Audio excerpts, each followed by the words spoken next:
Hello, it's Michael from RN Health Coaching. I'm going to create a video this morning talking about the human lifespan per the request of one of my listeners.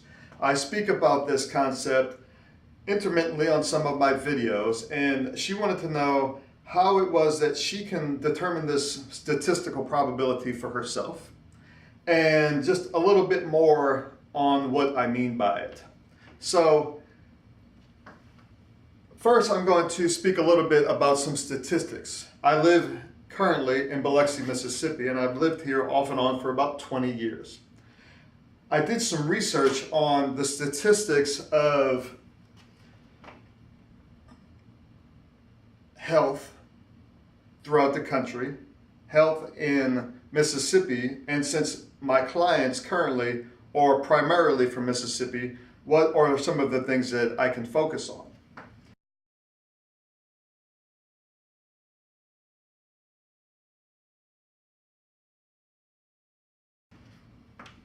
So, and I'll put a link to the website in this video that I got this information from, but basically it says that Mississippi, of all the 50 states, has the shortest lifespan. We are also number one in obesity, number one in motor vehicle deaths, number 6 in the percentage of people that smoke here in the population, number 1 in teen deaths, and number 50 in median income.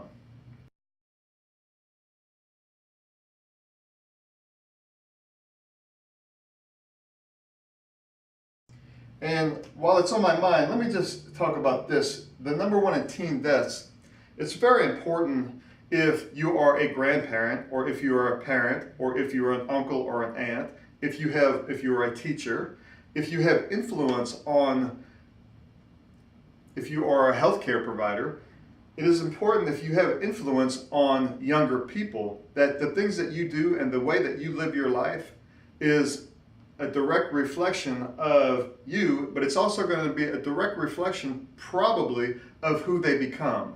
So if getting healthy for you and to hopefully live your own full lifespan is not motivation enough, you can consider that a lot of times that this number 1 in teen deaths is going to be because of the way that you influence the young people around you.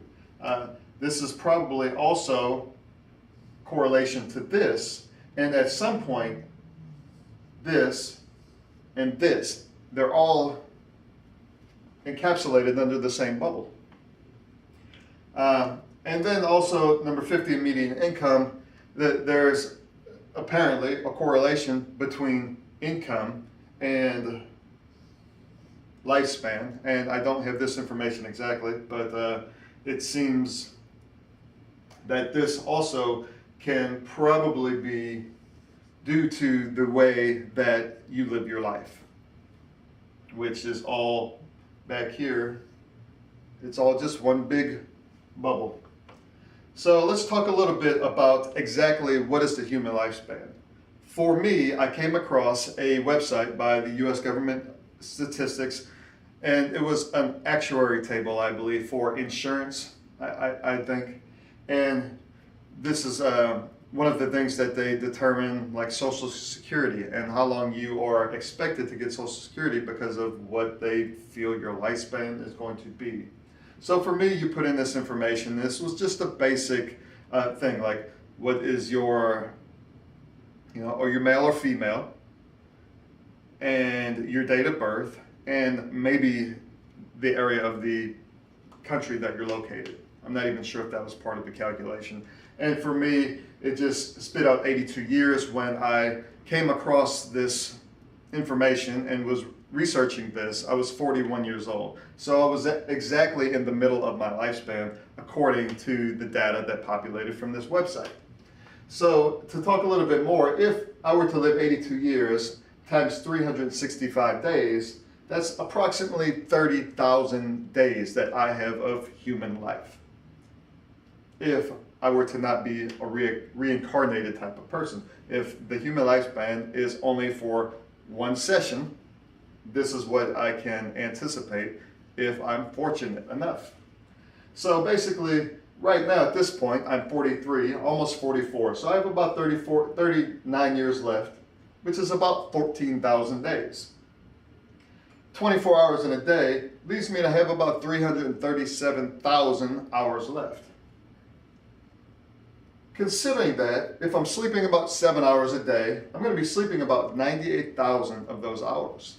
I'm also going to be awake about 223,000 of those hours. So, or within that amount of time, I have a few decisions to make about my health and well-being. And even the decision to sleep is a decision that's going to affect me. But let's talk about these 233,000 hours that I have left and what it is that I should do about it, and whether or not I should have some intention and spend some time thinking in a healthy manner, acting in a healthy manner, nourishing myself in a healthy manner, decompressing myself in a healthy manner. I think that that's very important considering I potentially have this many hours left.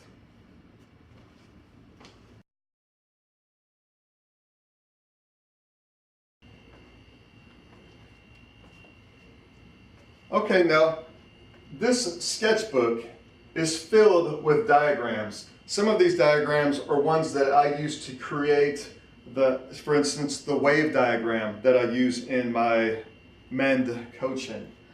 A lot of them in here were when I was watching a lot of Elliot Hulse videos speaking about the strongest version of yourself. And just let me give an example of some of those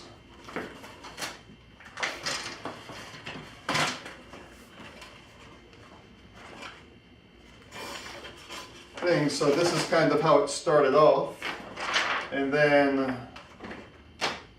put this down. So these are the ones where I started strongest version of myself. Certain things, and these are a lot of things that he spoke about, and I took his information and figured out how it pertained to me.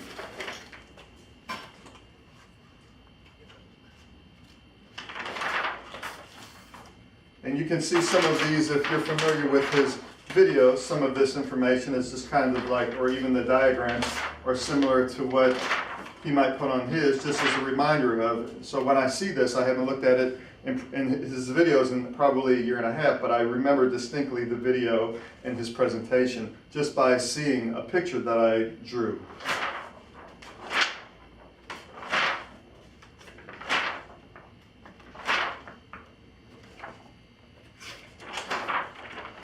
So I'm just kind of using this as an example of when you're educating yourself and you're trying to create a different version of yourself or a stronger version of yourself, or if you're trying to mend yourself, then you can use this may be a strategy that you haven't considered before.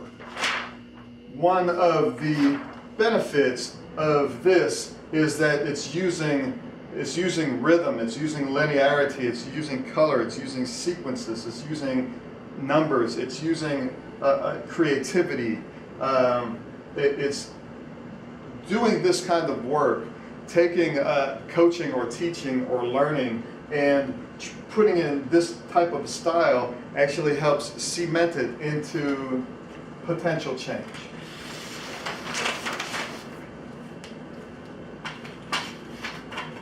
And sometimes it's just cool to see a visualization of what it is you're considering. So for me, this is kind of a grid of the human lifespan.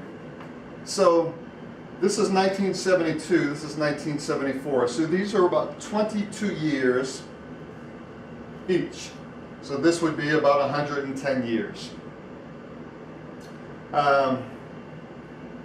So basically the human lifespan for me, if I were to live my full lifespan of 82 years, gets me all the way here, all the way here, all the way here to here, which is basically 82 years, which is 2055. Now, what I did was I kind of went to exactly where I am on this timeline. And on here, I put some things using different colors, using different types of little graphics. Some of the places that I lived throughout my life, some of the vacations that I took and the important moments and memories of my life, some of the work experiences that I've had, or all of the ones in purple, some of the pets I had, some of the vehicles I had, some of the friends I had, this type of thing. So it's just kind of a thing like, say for instance, if I were to have some memory loss later in life and I looked at this may trigger a bunch of memories. Not that that's the reason that I made it. I was basically just making it to kind of get a visualization of my human lifespan, and as just as something to do that I thought was neat. But since I've done it, I really like it, and this is the reason I'm sharing it with you. So we can see that here, this gets me through about high school. This is getting married early here. I live in a bunch of places.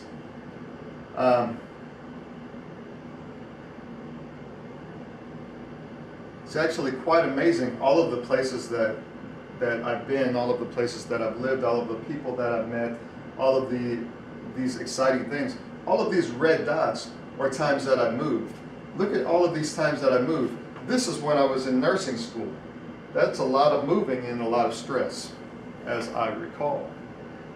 And then since I've been a nurse, these are all of the places that I lived around the country as a nurse, or before that it was as a poker dealer. So you can see that I have quite a lot of places that I've lived. Now somebody else that were to create this might have only 2 or 3 or 4 red dots throughout the entire line, and that's different. Their life, their history, their experiences, the way that they perceive things is going to be different than the way that I perceive things. The reason that I create these videos is to share my own personal perspective and perception, and to maybe give you some ideas on how to look at things differently in order to create change and have different outcomes in your life. So basically I'm about here. So let's talk about all of this. So this is year 45, 50, 55, 60, 65, 70, 75, 80, 82. The information that was on this board a second ago spoke about how the human lifespan, especially for people here in Mississippi, is the absolute shortest. So imagine that instead of living all the way to 82, you only live to 75, or you only live to 70, or you only live to 65. Well, what happens when you are living in the state with the #1 obesity, and you are obese, and potentially you smoke cigarettes or are around a high exposure of cigarettes, and you do dangerous activities such as drinking and driving, and all of the top 5 or 4 influencers in your life, or people that are potentially not going to live their full lifespan. They're potentially going to die at 60 or 65 from stroke or heart attack or cardiovascular disease. So these people influence this number for you, whether or not you know that. So one thing that you could do is you can make some changes in mending your own life. You can make some changes in finding some positive influencers. You can change some of the environments that you are most commonly, or at least have a heightened awareness and observation and preparedness to live healthily in these locations or types of environments that are not necessarily as healthy. Just because Mississippi has the lowest lifespan doesn't mean that this necessarily has to be the course of action for you. So if you were to make something like this, and when I'm working with clients, I actually have something like this early in our learning together.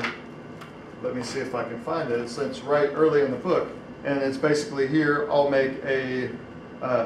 post this hopefully into this video if I remember. So basically, this is here.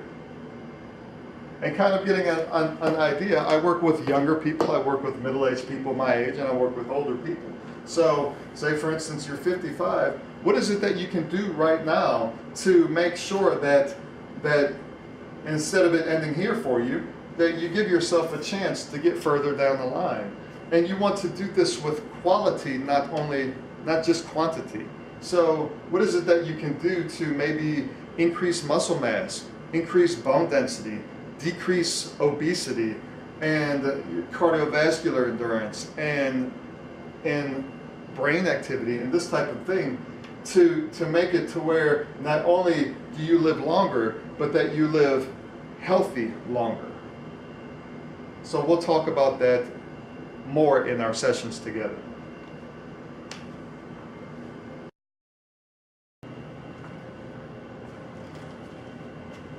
Water. Drinking water, I think, is going to extend the human lifespan for you. So let's just kind of go into, really quick, the graph of the fully human lifespan. So as I just said, we can say that this is birth.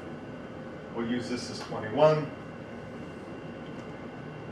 22, 44, 45, 66, 67, to wherever that is. So for me, that would be 2055. So where are you on this lifespan? And what is it that you can do to increase it? So what I suggest are the basic components of m.e.n.d. So move, educate, nourish, decompress. So moving is going to, and when I'm speaking about moving, I'm talking about getting outside, walking, moving your body in a forward motion.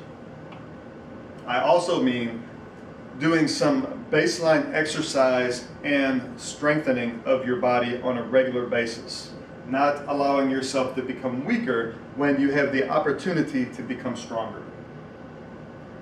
Educating yourself. So basically just watching this video is what I mean about educating yourself. Taking an active role in determining what it is that goes into your mind, instead of taking a passive role of sitting on the sofa and not realizing the repercussions of the clicking or the mouse clicking from one unintentional website to the next, or Facebook from one post to the next, to the next, to the next. And it's okay to do that in an entertainment format, but you also have to have an educative format throughout the day for your existence. And then if you want to live your full lifespan. And then nourishing yourself, or you nourishing yourself when you put this into your mouth, or you treating yourself, or are you poisoning yourself? And if you are treating or poisoning yourself, are you even doing that with intention? And then decompressing, very often the negative behaviors that cause the most distress in our life, and distress yields disease, are coming from the decompression and the poor or poisonous nourishing or malnourishing. So to have a heightened awareness of all of these things is all I'm recommending. And when you have this awareness, it's going to be the first step to you actually creating a change and taking action. So that's all I'm going to speak about on this video regarding this. And if you have any other questions, let me know, and I'll try to clarify or give a little bit more information. Thank you. Have a good day. Mend yourself, move, educate, nourish, decompress.